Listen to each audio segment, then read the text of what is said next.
মুশরিক যে অমুসলিম ছিল, অমুসলিমদের মধ্যে ফিরে যায়, সে মুসলমানদের মধ্যে সমাজে ফিরে আসার আগ পর্যন্ত তার কি হয় না, কোনো আমল আল্লাহর কাছে কবুল হয় না। এক।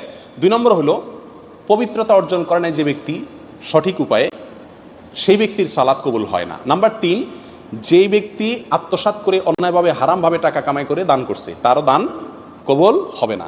নাম্বার চার, যে প্রাপ্তবয়স্কা মহিলা তিনি ভালো করে ওড়না মাথায় দিয়ে ছতর ঢেকে সালাত আদায় করেননি, তারও কি হবে না, সালাত কবুল হবে না।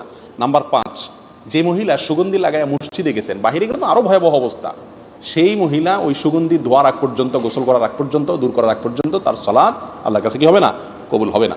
নাম্বার ছয়, ওই ইমাম যিনি মানুষের ইমামতি করলেন অথচ মুসল্লিরা তার উপরে ন্যায়সঙ্গত, যুক্তিসঙ্গত বা শরীয়তের দৃষ্টিতে কোনো কারণে অসন্তুষ্ট। নাম্বার সাত, ওই মহিলা, ওই স্ত্রী যিনি সারাটা রাত কাটালেন অথচ স্বামী তার উপরে অসন্তুষ্ট, তিনি সন্তুষ্ট করার চেষ্টা করলেন না, অবশ্যই সেটা ন্যায়সঙ্গত উপায়ে এবং গোয়ার্তুমি করে নয়। নাম্বার আট, ওই কৃতদাস যে মালিকের অনুমতি ছাড়া ভেঙে গেছে, অথবা ওই দুই ভাই, যে দুই ভাই নিজেদের ভিতরে ঝগড়াঝাটিতে, মারামারিতে, কাটাকাটিতে লিপ্ত।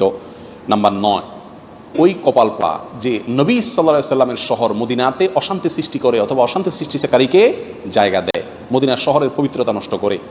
নাম্বার 10, ওই সন্তান যে মা বাবার অবাধ্য, নাফরমান, মা বাবার নির্দেশ অমান্যকারী। 11 নম্বর, ওই ব্যক্তি যে দান করে খোটা দেয়। 12 নম্বর, যে ব্যক্তি ভাগ্যকে বা তাকদীরকে অস্বীকার করে। আর 13 নম্বর, ওই শাসক যিনি আল্লাহর বিধান অনুযায়ী তার প্রজাদেরকে পরিচালনা করেন না। আল্লাহ তাআলা আমাদের সবাইকে এই 13 শ্রেণীর প্রত্যেকটা থেকে নিজেদেরকে মুক্ত করার তৌফিক দান করুন, এমনভাবে ইবাদত করার তৌফিক দান করুন যাতে আল্লাহর কাছে এটা গ্রহণযোগ্য হয়, কবুল।